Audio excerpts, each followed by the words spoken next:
तो बहुत स्वागत है आप सभी का आज के इस वीडियो में। एंड इस वीडियो में हम देखने वाले सरल रेखा में गति चैप्टर के मोस्ट इंपॉर्टेंट न्यूमेरिकल्स। ठीक है, वो न्यूमेरिकल्स हम देखेंगे जो एग्जैक्ट आपके एग्जाम में आती है जिस टाइप के। ठीक है स्टूडेंट्स, सो आज की इस वीडियो को पूरा जरूर देखिएगा। हम दोस्तों कुमार मित्तल के न्यूमेरिकल्स आपको नहीं करा रहे हैं, ठीक है। कराने का तो हम करा सकते हैं, लेकिन हमने वो न्यूमेरिकल्स लिए हैं जिस टाइप के न्यूमेरिकल्स आपके एग्जाम में आते हैं। हो सकता है वो न्यूमेरिकल्स कुमार मित्तल में भी हो, ठीक है। सो काफ़ी लोग कुमार मित्तल इधर के उधर के न्यूमेरिकल्स करते रहते हैं, आप करिए, बहुत अच्छी बात है। और भी अगर कोई भी आपको डाउट हो न्यूमेरिकल्स से संबंधित कोई भी क्वेश्चन हो तो आप पर्सनली हमसे पूछ भी सकते हो, हम आपको उसका जवाब जरूर देंगे, ठीक है। 100% मिलेगा आपको अगर आप कोई भी क्वेश्चन पर्सनली हमसे पूछते हो कॉन्टैक्ट करके हमारे इंस्टाग्राम पर, ठीक है। एंड आज की इस वीडियो में हम स्पेशली इंपॉर्टेंट न्यूमेरिकल्स आपको बताने जा रहे हैं जो एग्जाम में आते हैं, जिस तरह के आते हैं आप सालों से देख लो उसी तरह के न्यूमेरिकल्स एग्जाम में आते हैं हर साल, ठीक है। सो वही हम कराने वाले हैं। जैसे पहला क्वेश्चन आपके सामने है, पूछा क्या है कि एक कण एक्स अक्ष की अनुदिश चल रहा है, उसका विस्थापन जो है वह देखो हमें ये दिया हुआ है 2 प्लस में 5t माइनस का t स्क्वायर है, उसका प्रारंभिक वेग पूछा गया है, ठीक है।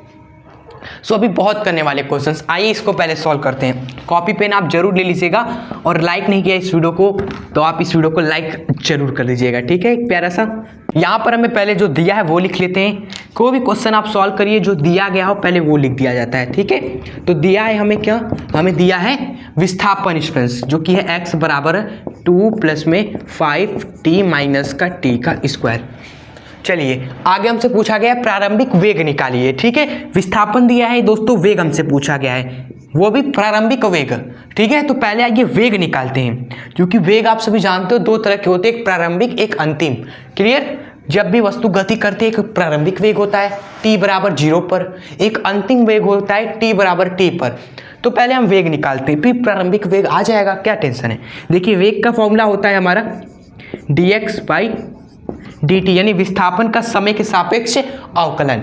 सो यहाँ पर आप विस्थापन रख दीजिए सिंपली, d विस्थापन कितना है 2 प्लस में 5t माइनस का t का स्क्वायर बटे में dt, ठीक है। अब इसका हम क्या करेंगे, अवकलन करेंगे, जो कि हमने आपको सिखा रखा है अवकलन कैसे किया जाता है। अगर आपको नहीं आता तो आप वीडियो जरूर देख लीजिएगा, अवकलन एजुकेशन शास्त्र, ठीक है, आ जाएगा आपको इस तरीके से।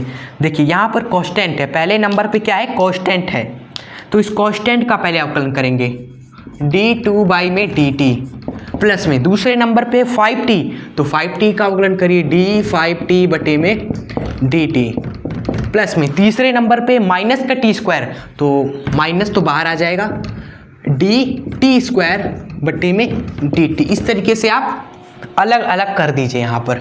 नेक्स्ट अवकलन का फॉर्मूला लगेगा। यहाँ पर देखिए दो आपका क्या है, दो आपका एक कांस्टेंट है अकेला, वो भी हमने बताया है जब भी कोई कांस्टेंट अकेले आए तो वो 0 हो जाता है, खत्म। प्लस में यहाँ पर देखिए कांस्टेंट है लेकिन t के साथ है, तो उसमें उसको हम कुछ भी नहीं कर सकते, उसका कुछ नहीं बिगाड़ सकते क्योंकि उसके साथ t है स्टूडेंट्स। तो ये 5 हम बाहर निकाल लेंगे, t का हम अवकलन करेंगे dt बाई दोस्तों dt, यही बचेगा, 5 निकलेगा तो dt बाई में dt। तो ये तो दोस्तों आपका देख रहे हो ऊपर नीचे कट गया, dt कट गया, ठीक है। आगे करते हैं माइनस का dt स्क्वायर बटे में dt है, ठीक है। सो ये तो फॉर्मूला लगेगा अब ना, t के घाते कुछ है हमारा, तो घाते का क्या करते हैं, बाहर गुणा कर देते हैं और फिर एक घटा देते हैं, ठीक है। ये होता है फॉर्मूला का अवकलन का। क्या आया हमारा फाइनली हमारा आया 5 माइनस का 2t का स्क्वायर स्टूडेंट्स, ठीक है। क्लियर, ये आया हमारा वेग। अब यहाँ से आपसे पूछा है प्रारंभिक वेग u क्या हो जाएगा दोस्तों, आपका हो जाएगा केवल 5 मीटर पर सेकेंड हो जाएगा। और ये कैसे हुआ आप जरा माइंड लगाने की कोशिश करें, क्या हुआ, ये क्यों हमने केवल 5 लिया, ये 2t स्क्वायर का क्या हुआ, चलिए हम बताते हैं। देखिए प्रारंभिक वेग हमारा क्या होता है, जब समय 0 हो, यानी जब गति करना स्टार्ट हो रही है वस्तु को, अभी हमने गति कराना स्टार्ट किया, मतलब उस समय स्टार्टिंग टाइम क्या था, 0 था, यहाँ पर t को हमने 0 रख दिया, इसी फॉर्मूले में t को 0 रख दिया तो प्रारंभिक वेग आ गया, ठीक है। और अंतिम वेग कब आता है, अंतिम वेग जब t बराबर t हो, क्लियर? तो ये सब कुछ आप सीख रखे हो। कलन v से गति का समीकरण निकाला था, तो प्रारंभिक वेग हमने कहा था कि t बराबर 0 पर u होता है, वहां पर सब बता रखा है। सो उसी सब का यूज करके हमने प्रारंभिक वेग निकाल लिया। ये हो गया आंसर। सो आइए आप बढ़ते हैं हम अपने आज के क्वेश्चन नंबर 2 की ओर। ठीक है, इसको नोट कर सकते हैं आप सभी। फ्रेंड्स, आपके सामने हमारा आज का दूसरा क्वेश्चन। ठीक है, आइए करते हैं।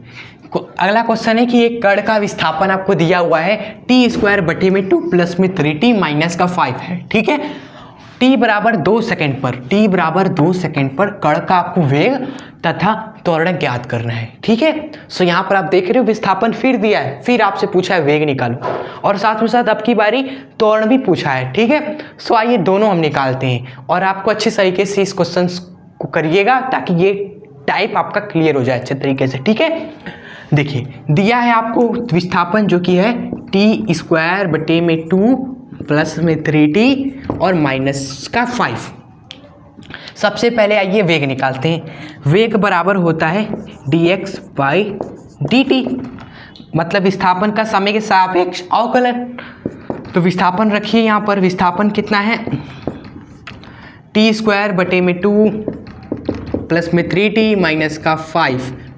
ठीक है, सो आप क्या करिए, अलग अलग इनका 3 टर्म है ना, तीनों का अलग अलग अवकलन करिए। ठीक है, तीनों का अलग अलग करिए तो वेग आपका क्या आएगा, आप रफ में जरा इसको करिए जरा, तो अवकलन करिए। आई होप आपने ट्राई किया होगा। अब हम आपको करके बताते हैं। जब आप टी स्क्वायर बाई 2 का अवकलन करोगे तो देखिए कांस्टेंट का अवकलन नहीं होता है। अगर कांस्टेंट अकेले है तो उसका अवकलन 0 हो जाएगा, लेकिन साथ में है तो आप उसको पहले बाहर निकाल लीजिए। जैसे यहाँ पर 1/2 है तो इसको बाहर निकाल लीजिए। ठीक है, अब टी स्क्वायर का हम करेंगे अवकलन फॉर्मूला से। फॉर्मूला क्या बोलता है, घात को गुणे में ला दो और टी की घात में से 1 घटा दो। ठीक है, जो घात है वो गुणे में आ जाएगा, फिर 1 घटा भी देना उसमें से। क्लियर, ये होता है फॉर्मूला प्लस में। अब इसका अगर आप करेंगे तो क्या मिलेगा, आप कहोगे कांस्टेंट तो आ जाएगा इधर साइड में। हम t का अवकलन करेंगे, t का मतलब कि dt बटे में dt कट के 1 हो जाएगा।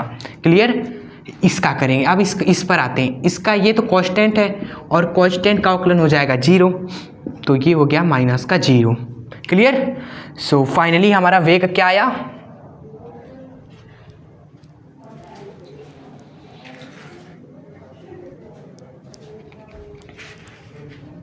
यहाँ से स्टूडेंट्स वेलोसिटी यानी कि वेग आपका निकल कर आया 2 से 2 देख रहे हो आप सभी, कट गया।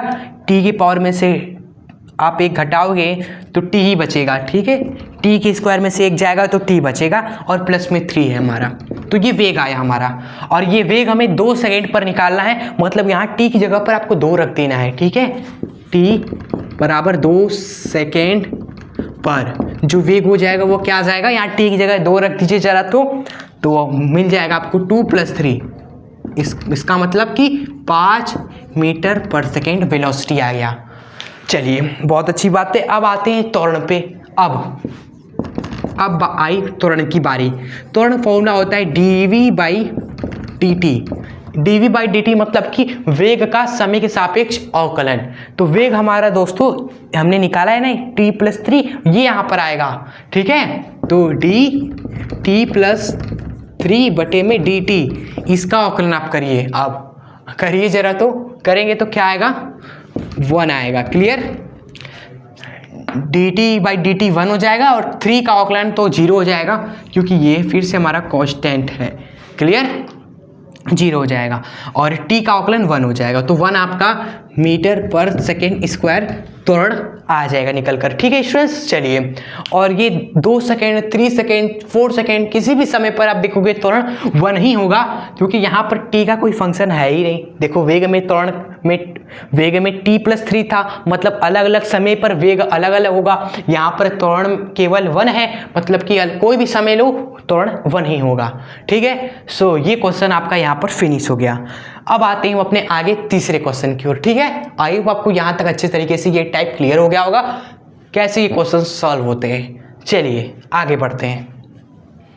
सो स्टूडेंट्स, अब जो तीसरा क्वेश्चन है वो ग्राफ से रिलेटेड क्वेश्चन है। ठीक है, अब ग्राफ से संबंधित कैसे कैसे क्वेश्चन आपके एग्जाम में आते हैं आप सीख लीजिए। आपको दिया जाएगा एक वेग समय ग्राफ। ये देखिए है वेग और समय के बीच में दोस्तों एक ग्राफ ये ड्रॉ है, इस तरीके से एक ड्रॉ है। आपसे देखिए पूछा गया है विस्थापन बताइए, त्वरण बताइए ग्राफ की सहायता से। क्लियर? सो कैसे निकलता है विस्थापन, कैसे आता है त्वरण, कैसे आता है, ये सब आपको सिखाते हैं। हल सबसे पहला स्टूडेंट्स विस्थापन कैसे आता है। विस्थापन आपका देखिए क्या होता है, वेग समय ग्राफ का क्षेत्रफल होता है। यही बहुत छोटा सा पॉइंट है, ग्राफ का क्षेत्रफल आपका विस्थापन होता है, बस और कुछ नहीं। इसका मतलब कि आपको ग्राफ को अच्छे से समझना है, ग्राफ क्या है और उसका क्षेत्रफल निकालना है, तो विस्थापन होगा आपका वो। ठीक है, सो आइए ग्राफ को देखकर विस्थापन निकालते हैं। ग्राफ देखिए इस तरीके से कुछ है। इसका क्षेत्रफल आपको शायद ही याद हो दोस्तों, ये एक समलंब चतुर्भुज है। ठीक है, समलंब चतुर्भुज है। अगर आपको समलंब चतुर्भुज का फॉर्मूला नहीं याद है तो आप इसको दो टुकड़ों में तोड़ सकते हो। ये त्रिभुज में, एक त्रिभुज में और एक आयत में। तो दोस्तों एक त्रिभुज का क्षेत्रफल प्लस में एक आयत का क्षेत्रफल, दोनों को जोड़ेंगे तो ये पूरे ग्राफ का क्षेत्रफल आ जाएगा। क्लियर? सो पहले त्रिभुज का निकालते हैं। त्रिभुज का क्षेत्रफल क्या होता है, हाफ मल्टीप्लाई में दोस्तों आधार गुणे ऊंचाई। ठीक है, ये आधार गुणे में ऊंचाई। ठीक है, यही होता है ना त्रिभुज का क्षेत्रफल, आधार गुणे में ऊंचाई। ठीक है, और आयत का क्षेत्रफल, ये आयत का क्षेत्रफल क्या होता है, लंबाई गुणे चौड़ाई होता है, लंबाई गुणे चौड़ाई होता है। अच्छा अब निकालिए जरा तुम। आप कहेंगे हाफ आधार, आधार मतलब कि ये लंबाई स्टूडेंट्स। ठीक है, ये लंबाई कितना है आप देखिए, इसको जरा नीचे करेंगे तो ये तो इसी के बराबर है, 0 से 4, मतलब कि 4 है इसकी लंबाई। ठीक है, गुणे में ऊंचाई देखिए, इस त्रिभुज की ऊंचाई कितनी है, यहाँ से यहाँ तक ऊंचाई है स्टूडेंट्स। ठीक है, दिख रहा है आपको, ये त्रिभुज दिख रहा है, इस त्रिभुज का ऊंचाई यही है ना। और ये किसके, ये कैसे निकालोगे आप, ये कैसे निकालोगे आप, इसको इधर लेकर आएंगे, आप कहेंगे ये तो इसी लंबाई के बराबर है। ठीक है, 2 से 8 मतलब कि 8 माइनस 2 करेंगे, आपको ये लंबाई मिल जाएगी इस तरीके से। ठीक है, समझ रहे हैं ना आप सभी। तो ये हमने त्रिभुज का क्षेत्रफल कैसे निकाला, आधार गुणे ऊंचाई की। आधार हमारा ये था, हमने ध्यान दिया तो ये तो 0 से 4 है, मतलब कि 4 माइनस 0 मतलब वही 4 ही। अब हमने देखा ऊंचाई, ऊंचाई तो हमारा 2 से 8 के बराबर है, मतलब कि 8 माइनस 2। इस तरीके से ग्राफ को रीड करना है और क्वेश्चंस को करना है। ठीक है, चलिए अब आते हैं हम आयत की ओर। ये आयत है हमारा, इस आयत का दोस्तों हमें लंबाई गुणे चौड़ाई करना है। तो ये हम ले लेते हैं लंबाई इसकी, ये किसके बराबर है लंबाई, आप देखोगे ये तो 0 से 2 के बराबर है। ठीक है, 0 से 2 मतलब कि 2 ही आपका। अब ऊंचाई, चौड़ाई देखिए, चौड़ाई ये देखेंगे, चौड़ाई ये क्या है, 0 से 4 है हमारा, तो ये तो हमारा 4 हो गया, सिंपल। ठीक है, इसी को बस कर दीजिए, आ गया आपका विस्थापन।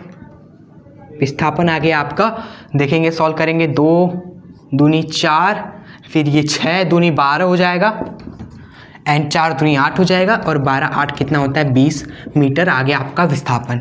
क्लियर? तो हमने आपको ये समझाया कि कैसे आप ग्राफ का क्षेत्रफल निकालोगे, बिल्कुल चौकन्ना होकर और अच्छे तरीके से देख कर कि क्या लंबाई है, क्या चौड़ाई, क्या आधार है, क्या ऊंचाई है, ऐसे ऐसे देख कर निकालना। ठीक है, अब आते हैं हम त्वरण कैसे निकालेंगे। ठीक है, देखिए त्वरण क्या होता है, सेकेंड हम आपको बता देते हैं त्वरण। देखिए जो त्वरण आपका होता है वह होता है वेग समय ढाल, वेग समय ग्राफ की ढाल, वेग समय ग्राफ की ढाल हमारी क्या होती है, त्वरण होती है। क्लियर? तो वेग समय ग्राफ की ढाल ही निकाल लीजिए। ढाल देखिए, ये देखो, ये जो लाइन गई हुई है ना, इसका ढाल निकालना है, मतलब कि दोस्तों tan थीटा आपको निकालना है। देखिए इस तरीके से ग्राफ गया है ना, ये सब कुछ हम जरा इरेज करते हैं आपको अच्छे समझाने के लिए। ग्राफ हमारा इस तरीके से था, केवल ये हमारा गया ऐसे लाइन, ऐसे लाइन, कोई एंगल बनाया है ना, कोई एंगल बनाया है ना, थीटा कोण दोस्तों, यही इसी थीटा का आप tan थीटा ले लोगे तो वेग समय ग्राफ का ढाल आता है, और वो ढाल आपका त्वरण के बराबर होता है। समझ गए? तो त्वरण ऐसे आता है, वेग समय ग्राफ की ढाल निकालो आप, तो ये tan थीटा किसके बराबर हो जाएगा, फॉर्मूला होता है tan थीटा का लंब बटे में आधार के बराबर होता है। ठीक है, सो इस त्रिभुज में tan थीटा लगाना है हमें। लंब क्या है, ये लंब है, ये लंब है जो कि 0 से 8 के, जो कि हमारे यहाँ 2 से 8 के बराबर है। ठीक है, तो 8 - 2 करेंगे तो लंबा आ जाएगा। अब आते हैं आधार की। आधार हमारा क्या है दोस्तों, 0 से 4 है, मतलब कि 4 है इस आधार हमारा। इसको देखेंगे हम सभी तो ये तो हमारा आया 6/4, मतलब कि दोस्तों 1.5 मीटर पर सेकेंड स्क्वायर आ गया आपका त्वरण। क्लियर। तो इस तरीके से विस्थापन आता है और त्वरण आता है। सो आई होप आपको ये क्वेश्चन क्रिस्टल क्लियर हो चुका होगा। इस तरह के क्वेश्चन आएंगे एग्जाम में तो आई होप आप कर लोगे। विस्थापन कैसे आएगा, ग्राफ को देखना, उसका क्षेत्रफल निकालना, वो होगा विस्थापन। और दूरी भी आएगा तो दूरी भी वही होगा, दूरी भी आपका वही होगा, विस्थापन भी वही होगा, वेग समय ग्राफ का क्षेत्रफल। ठीक है। अब उन दोनों में थोड़ा सा अंतर होता है, वो आपको नेक्स्ट क्वेश्चन में समझाते हैं। वेग, दूरी और विस्थापन में क्या अंतर होता है स्टूडेंट्स। ग्राफ में हम क्या क्षेत्रफल निकालेंगे, क्या जो क्षेत्रफल आएगा वो दूरी होगा, क्या जो क्षेत्रफल आएगा वो विस्थापन होगा, दोनों सेम ही होगा, कुछ अंतर होता है, वो आपको नेक्स्ट क्वेश्चन में भी बताते हैं। त्वरण तो हमारा सेम ही रहेगा, ढाल निकाल लो बस, त्वरण हर केस में सेम। सो अब आते हैं हम नेक्स्ट क्वेश्चन की ओर, इसको आप नोट कर लें। तो स्टूडेंट्स इस क्वेश्चन को अच्छे से देखिएगा। इस क्वेश्चन के बाद ग्राफ वाला टाइप हम खत्म करेंगे। ठीक है। ये ग्राफ आपको ड्रॉ है, कैसा भी ग्राफ हो टेंशन नहीं। आपसे पूछा है दूरी व विस्थापन ज्ञात कीजिए। ठीक है। देखिए दोनों केस में क्षेत्रफल ही निकालना होता है। बस दूरी में क्या होता है, दूरी में हम जोड़ते जाते हैं, लेकिन विस्थापन में अगर हम जा रहे हैं, अगर वापस आ रहे हैं उसी जगह तो चीज़ें हमारी घट जाती है। अगर हमने 10 गए, 5 पीछे आ गए तो दोस्तों 10 में से आप 5 घटा दोगे विस्थापन निकालने के लिए। अगर आप दूरी की बात करोगे तो 10 भी जोड़ोगे और 5 भी जोड़ोगे। ठीक है। ये होता है दोनों में बस डिफरेंस। दूरी में जोड़ते जाओ, विस्थापन में हम घटा भी देते हैं। अगर हम क्या करें, जाने के बाद थोड़ा सा वापस आ रहे हो तो उसको घटा देते हैं। दूरी निकालना है तो आप क्षेत्रफल निकालो, जोड़ दो बस। ठीक है। डिस्टेंस निकालना हो तो बस आप क्षेत्रफल निकालो, VT ग्राफ का क्षेत्रफल आप निकालिए और उसको जोड़ दीजिए। आप मत देखिए आगे पीछे, आप बस जोड़ दीजिए। लेकिन जब आप विस्थापन निकाल लो ना तब भी आप VT ग्राफ का क्षेत्रफल निकालो, लेकिन पॉजिटिव वाला क्षेत्रफल प्लस लो, नेगेटिव में जो क्षेत्रफल आ रहा हो, देख रहे हो ये ग्राफ के ऊपर है, ये ग्राफ के नीचे है। ऊपर मतलब कि पॉजिटिव एरिया, ठीक है, नीचे मतलब कि नेगेटिव एरिया। सो यहाँ पर आप नेगेटिव एरिया को घटाओगे। ठीक है। विस्थापन के केस में नेगेटिव एरिया का क्षेत्र जो होता है वो घटता है। तो डिस्टेंस में हम बस जोड़ देंगे, दोनों क्षेत्रफल जोड़ देंगे। ये भी आयत है और ये भी त्रिभुज है, ये भी त्रिभुज है, तो फॉर्मूला त्रिभुज का लगाइए दोनों के लिए। इसके लिए क्या होगा, आधार गुणे ऊंचाई। ये त्रिभुज का दोस्तों आधार क्या है, ये है, यही आधार है स्टूडेंट्स। ठीक है। जो कि कहाँ है, कितना है, 0 से 20, 0 से 20 तो क्या है, 0 से 20 मतलब कि 20 आधार हो गया। और ऊंचाई की बात करें, ये कितना ऊंचा है, यहाँ से यहाँ तक भाई इतना ऊंचा है ना, देख रहे हो कितना ऊंचा है, इतना ऊंचा है, जो कि किसके बराबर है, ऐसे करोगे तो आपको मिलेगा 0 से 2 के, तो 2 आपका हो गया ऊंचाई प्लस में। अब इस त्रिभुज का निकालिए क्षेत्रफल, यही इसी तरह निकालिए आप, हाफ मल्टीप्लाई में दोस्तों यहाँ पर भी आप देखिए आधार कितना है इसका, 20 से 40 आधार आप देखेंगे स्टूडेंट्स, 20 से 40। ठीक है। तो 40 - 20 हो गया हमारा आधार। ऊंचाई की बात करेंगे तो देखिए आप सभी 2 है, तो यहाँ 2 लिख दीजिए गुणे में। इसको आप पूरा सॉल्व करेंगे, आपको मिलेगा यहाँ पर आपका 2 से 2 गया, यहाँ पर भी 2 से 2 गया, 20 और यहाँ पर घटाएंगे 20, दोस्तों 40 मीटर आ गया दूरी। विस्थापन में क्या होगा, विस्थापन में दोस्तों ये जो 20 होगा वो पॉजिटिव वाला 20 होगा, विस्थापन में ये पॉजिटिव वाला 20 होगा, लेकिन ये जो होगा ना नेगेटिव में आप 20 लोगे और विस्थापन 0 हो जाएगा। ठीक है। 0 मीटर विस्थापन यहाँ पर हो जाएगा। क्लियर। चलिए अब सेकंड क्वेश्चन है आपका 0 से 10 सेकंड में त्वरण आपसे पूछा है। ठीक है। त्वरण आप सभी जानते हो ढाल होती है, ढाल इस मतलब कि tan थीटा होता है। ठीक है। तो हमें 0 से 10 सेकंड में tan थीटा निकालना है। तो 0 यहाँ है, 10 यहाँ है, मतलब कि यही एरिया यहाँ से यहाँ तक में दोस्तों ये ग्राफ ऐसे गया है ना सर्र से, तो यहाँ का थीटा का आप tan निकाल लो, आ जाएगा आंसर। ठीक है। समझ गए स्टूडेंट्स। अगर आपसे कहता कि 10 से 20 सेकंड में निकालो त्वरण, तो आप देख रहे हो 10 से 20 में तो ग्राफ ऐसे गया है, मतलब कि आपको ये वाला थीटा निकालना होगा। ठीक है। समझ रहे हो। आई होप आपको अच्छा लग रहा होगा। आई होप आपको फील हो रहा होगा कि हमें 0 से 10 में त्वरण निकालना है, मतलब कि 0 से 10 सेकंड में जो ग्राफ बना है ऐसे सरल से, उसका ढाल निकाल लो, उसका tan थीटा निकालो, जो कि आएगा कितना, लंब बटे आधार के फॉर्मूले से। लंब है यहाँ पर देखेंगे ये त्रिभुज अच्छे से, तो लंब है यहाँ पर ये 2 के बराबर है, ठीक है।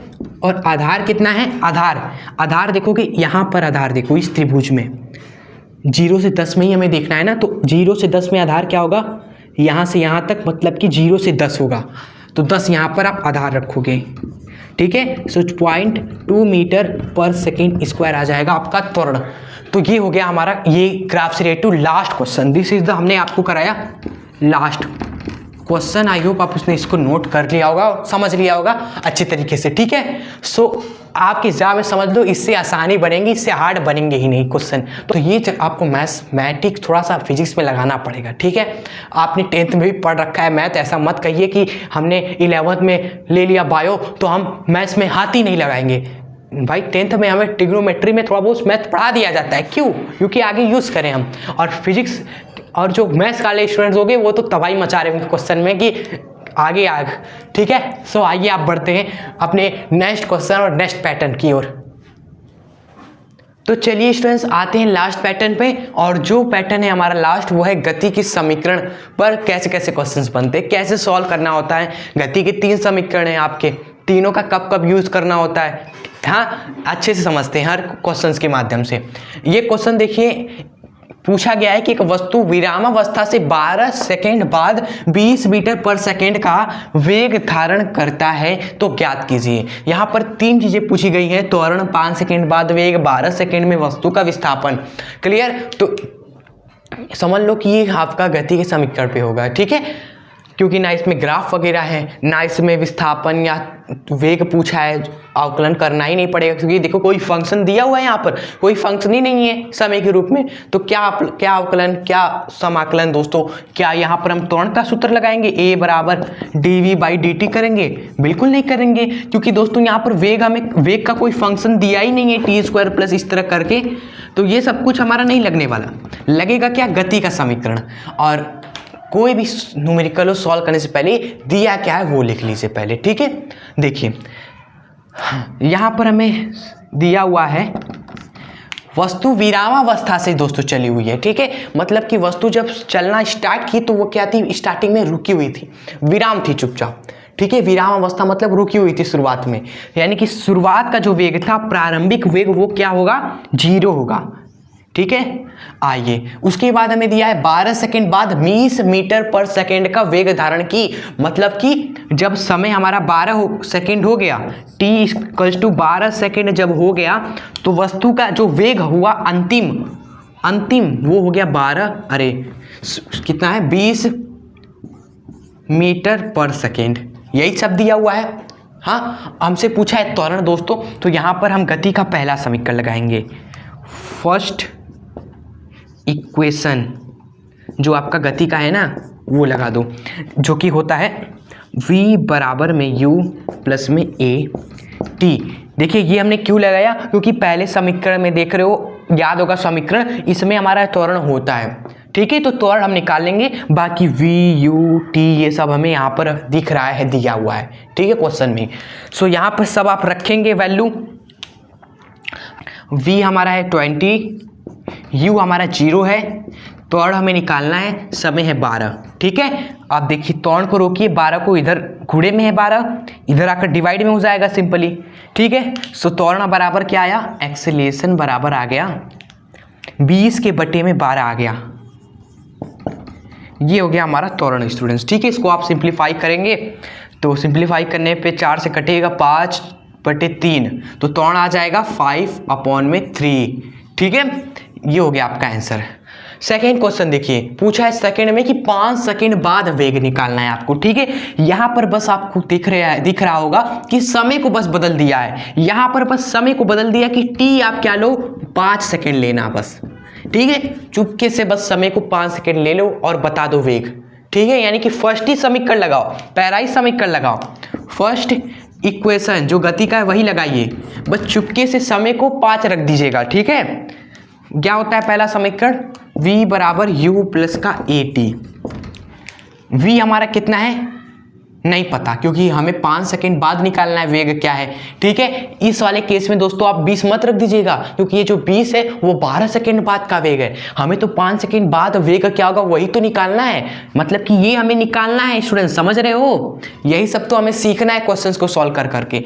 v हमें निकालना है, वेग हमें निकालना है कितने समय बाद, 5 सेकंड बाद। प्रारंभिक वेग तो 0 ही है दोस्तों, प्रारंभिक वेग तो फिक्स होता है। एंड प्लस में त्वरण दोस्तों हमने निकाल रखा है 5/3 और समय कितना है 5 है।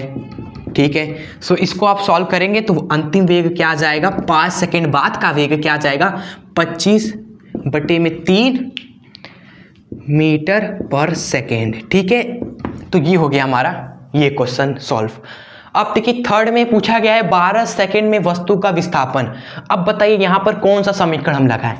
पहला समीकरण आप पता लगेगा, आप कहोगे बिल्कुल नहीं लगेगा, पहले समीकरण में तो हमारा विस्थापन होता ही नहीं है, केवल वेग होता है और त्वरण और समय होता है, विस्थापन का जिक्र ही नहीं है।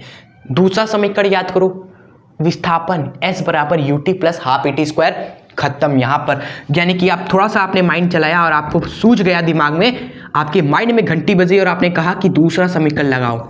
सेकेंड इक्वेशन जो होता है S बराबर ut प्लस का हाफ AT स्क्वायर, क्योंकि सेकेंड इक्वेशन में विस्थापन है जो हमें निकालना ही है, निकाल लेंगे स्टूडेंट्स। तो विस्थापन S बराबर हो जाएगा u क्या है, u दोस्तों 0 है, विराम अवस्था से शुरू हुई है ना वस्तु, तो स्टार्टिंग का वेग 0 हो जाएगा।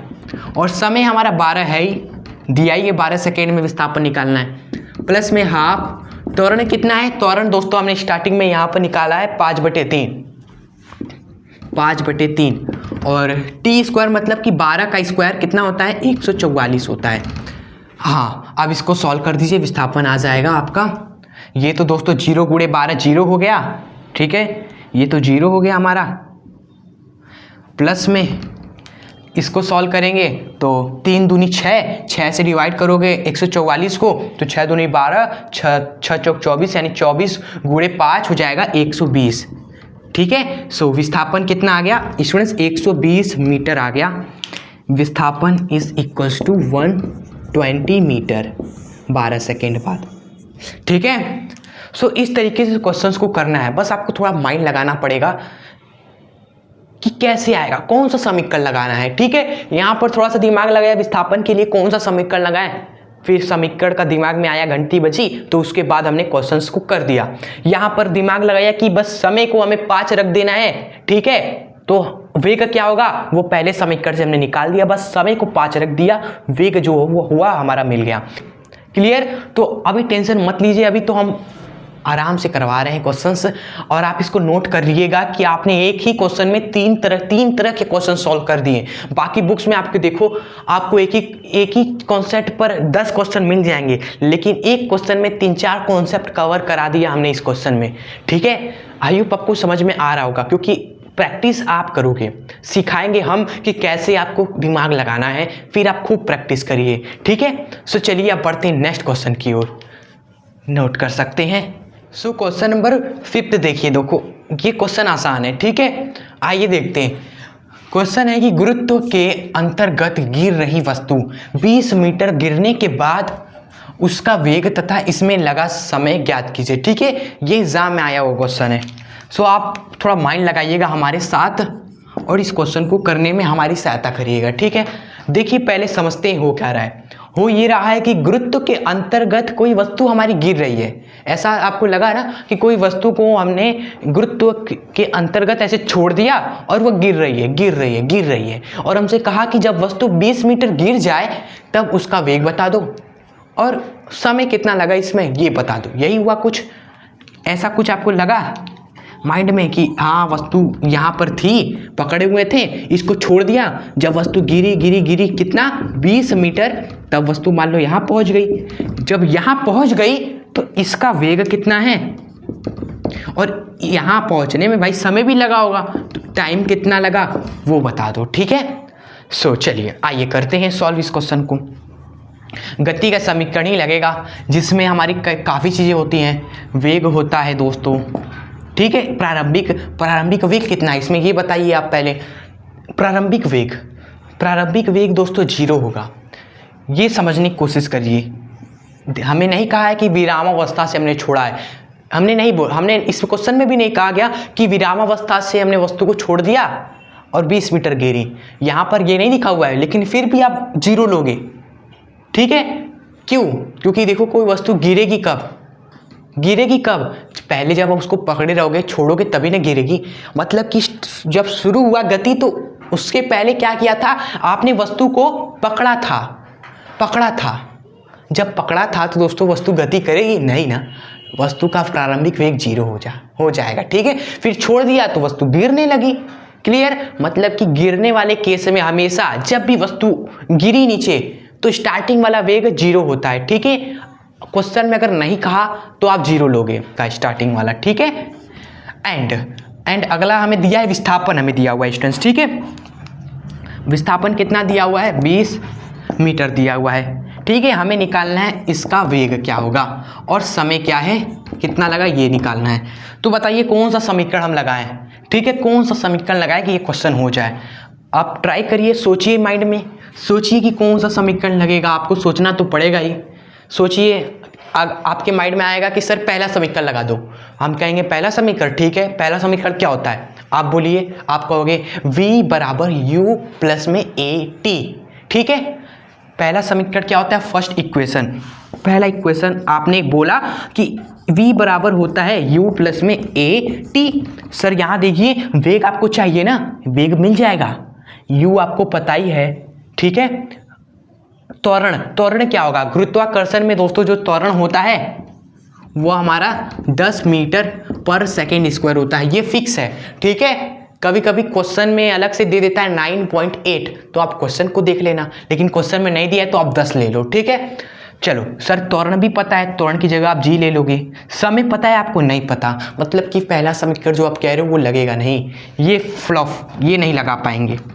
आप कहोगे आप दूसरा लगाओ, ठीक है। आइए सेकेंड इक्वेशन लिखते हैं। सेकेंड इक्वेशन क्या बोलता है? सेकेंड इक्वेशन बोलता है कि s बराबर होता है ut प्लस का हाफ gt स्क्वायर। त्वरण की जगह पर g हो जाएगा क्योंकि गुरुत्वा में बात हो रही है, गुरुत्वाकर्षण में। अब देखिए विस्थापन पता है 20 है, प्रारंभिक वेग हमें पता है दोस्तों कितना है, 0 है। समय हमें नहीं पता, ठीक है। जी हमें पता है, मतलब कि इस क्वेश्चन से हमें दोस्तों समय मिल जाएगा, ठीक है। बाकी सब पता है, बस समय यहाँ पर हमें नहीं पता है, जो हमें निकालना है वो निकल जाएगा। सेकंड इक्वेशन में विस्थापन रखिए 20, ये तो हमारा 0 हो जाएगा क्योंकि ये इसका मान ही 0 है। प्लस में हाफ, जी का वैल्यू है 10 और टी का स्क्वायर, ठीक है। देखिए यहाँ पे आप देखेंगे 2 से ये 5 बार में गया, एंड फिर यहाँ पर आप देखेंगे 20 बराबर हो जाएगा 5t स्क्वायर, 5t का स्क्वायर। तो दोस्तों t फिर ये 5 बटे में आएगा, 20 बटे में 5 बराबर हो जाएगा t स्क्वायर के। फिर यहाँ से आप सॉल्व वगैरह करोगे तो समय आ जाएगा 2 सेकेंड, ठीक है। समय मिल गया यहाँ पर हमें वैल्यू 2 सेकेंड। तो इस तरीके से आपको थोड़ा माइंड लगाना है स्टार्टिंग में। हम चाहते तो डायरेक्ट सेकेंड इक्वेशन लगाएंगे, समय मिल जाएगा, लेकिन आप कैसे स्टार्ट करोगे आपको तो पहले सोचना होगा कि पहला लगाएंगे कि दूसरा लगाएंगे। तो उस हिसाब से अपने आपको करके बताया। चलिए समय आ गया। समय जब आ गया तो दोस्तों अब जो आप कह रहे थे फर्स्ट इक्वेशन,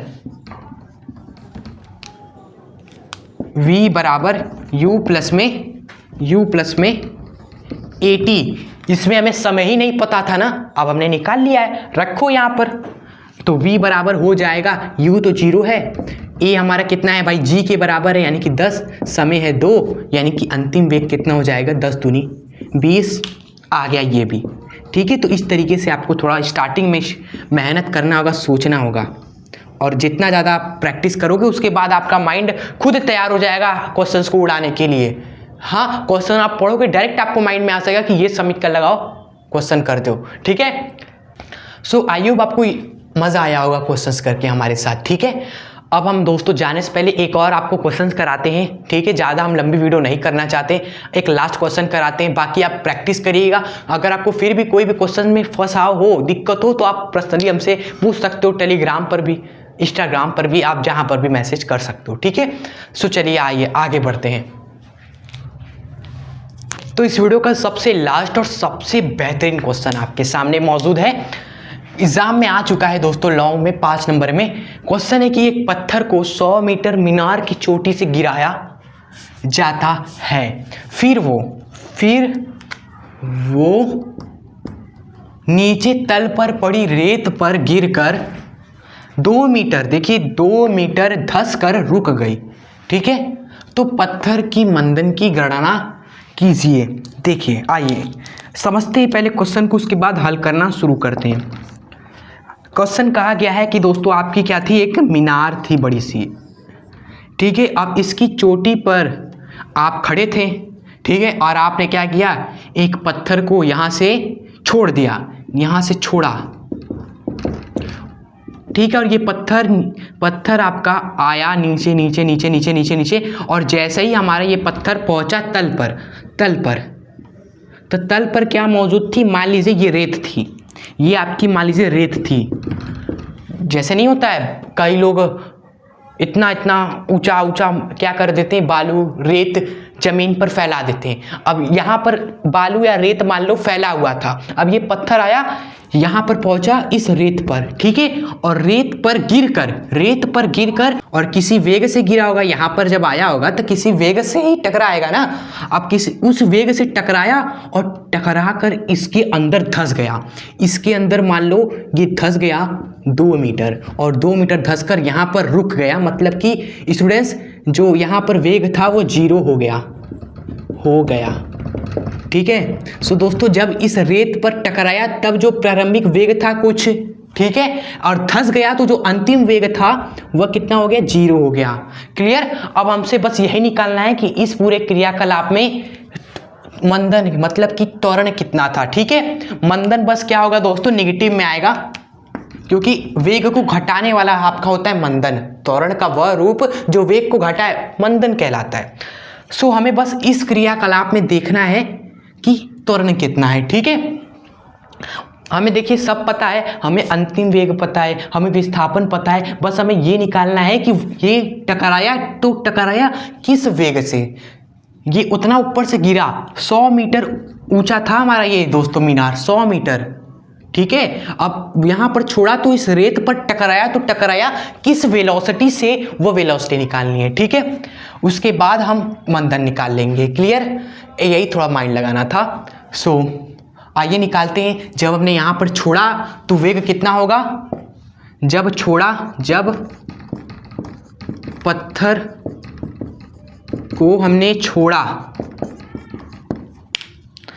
तब का जो वेग था वो 0 ही होगा, क्योंकि पकड़ा था, वेग 0, ठीक है। अब वस्तु ने विस्थापन कितना तय किया, 100 मीटर हमारा ये पत्थर नीचे आया, क्लियर, और 100 मीटर जब नीचे आया तो वेग कितना है, तब दोस्तों यहाँ पर 100 मीटर आने के बाद वेग क्या था वो हमें निकालना है, ठीक है। सो बस आप थोड़ा यहाँ पर माइंड लगा लेंगे आप सभी। वेग दोस्तों कैसे नहीं लेगा, हमें वेलोसिटी यहाँ पर निकालनी है। क्या होगा सोचिए, फर्स्ट समीकरण सेकेंड इक्वेशन क्या लगाएं, समय का कुछ अता पता है नहीं कितना समय लगा, ठीक है, यानी कि पहला समीकरण में भी समय है, नहीं लगेगा, दूसरे समीकरण में भी दोस्तों समय है हमारा, नहीं लगेगा। अब बचा हमारा थर्ड इक्वेशन में दोस्तों समय का जिक्र ही नहीं है। आप देखो थर्ड इक्वेशन अगर आपने देखा है गति का, तो थर्ड इक्वेशन होता है हमारा v² बराबर u² प्लस का 2gs, ठीक है। एक ही जगह पर g हो जाएगा, क्योंकि भाई सब गुरुत्वाकर्षण में है ना खेल, गुरुत्वीय में आप वस्तु को छोड़ रहे हो गुरुत्वाकर्षण में, तो आप तुरंत g लोगे।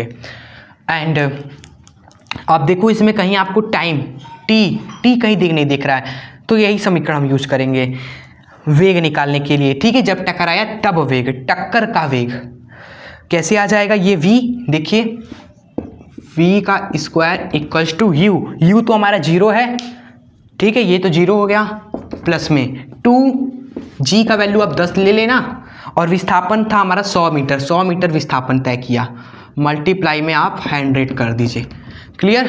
तो v² इक्वल्स टू 2123 यानी कि 2000, ठीक है। यहाँ से वेलोसिटी क्या आया स्टूडेंट्स, टक्कर का वेग 2000 का अंडर रूट, ठीक है। और इसको अंडर रूट जरा निकालनी है तो जरा कोशिश करिए स्टूडेंट्स, कोशिश करने वाले को कभी हार नहीं होती। तो आ जाएगा 20 का रूट 5, ठीक है। तो जब रेत से टकराए स्टूडेंट, जब रेत से टकराया, तो ये अभी हमने क्या किया, पहला पार्ट किया, ये निकाला दोस्तों, जब टकराया तब वेलोसिटी ये हमारा है। अब उसके बाद अब हम क्या करेंगे, मंदन निकालेंगे कि जब 2 मीटर धंस गया तो मंदन कितना लग रहा था वहाँ पर, ठीक है, वो आप कैलकुलेट करना है। तो आप इसको नोट कर लें, हम इरेज करेंगे ये सब, ये याद रखिए। 20 रूट 5 हो गया, इरेज कर दें। चलिए देखिए अब आते हैं सेकेंड पोजीशन पर, सेकेंड पोजीशन पे आते हैं। सेकेंड केस ये था कि ये हमारा रेत था और इस रेत पे हमारा ये टकराया, किस वेलोसिटी से टकराया, 20 रूट 5 अभी निकाला हमने, और 2 मीटर धंस गया स्टूडेंट्स, 2 मीटर धंसा, क्लियर। और धंसने के बाद रुक गया स्टूडेंट, धंसने के बाद यह रुक गई, मतलब कि लास्ट वाला वेग इसका क्या हो गया, 0 हो गया, ठीक है। अच्छा क्वेश्चन है, इसलिए समझ के जाइए। तो आइए करते हैं, हमें बस निकालना है यहाँ पर त्वरण कितना है, वही मंदन होगा आपका। तो फर्स्ट इक्वेशन यहाँ लगा दीजिए, लगा पाएंगे, समय का जिक्र है ही नहीं। आई होप आप समझ रहे होगे आपकी कब क्या लगने वाला है। फर्स्ट इक्वेशन नहीं लगेगा, सेकंड इक्वेशन नहीं लगेगा, थर्ड इक्वेशन लगेगा।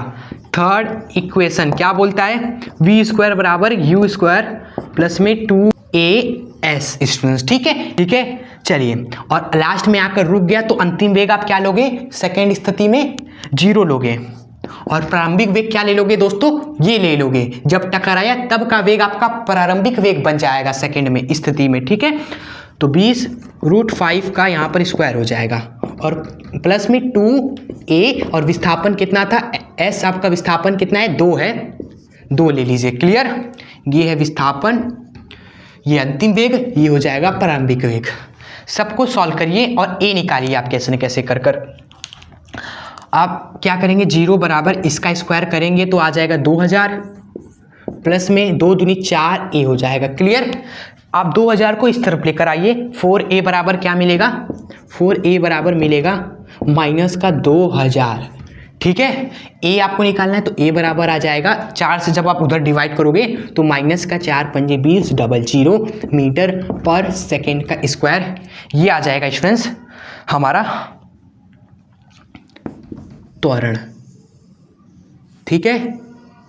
नोट कर लीजिए स्टूडेंट्स, और ये निगेटिव है, इसका मतलब कि यही आपका मंदन होगा, यही आपका मंदन होगा आपका। दोस्तों इस वीडियो में यहाँ तक देखा, इसलिए इसके लिए बहुत अभिनंदन, ठीक है। सो ये वीडियो आपका यहाँ पर अब एंड होता है। आई होप आपको ये वीडियो बहुत ही पसंद आई होगी, तो इस वीडियो को लाइक करके कमेंट बॉक्स में आप ज़रूर बताइएगा, ठीक है, ये वीडियो आपको कैसी लगी, ठीक है।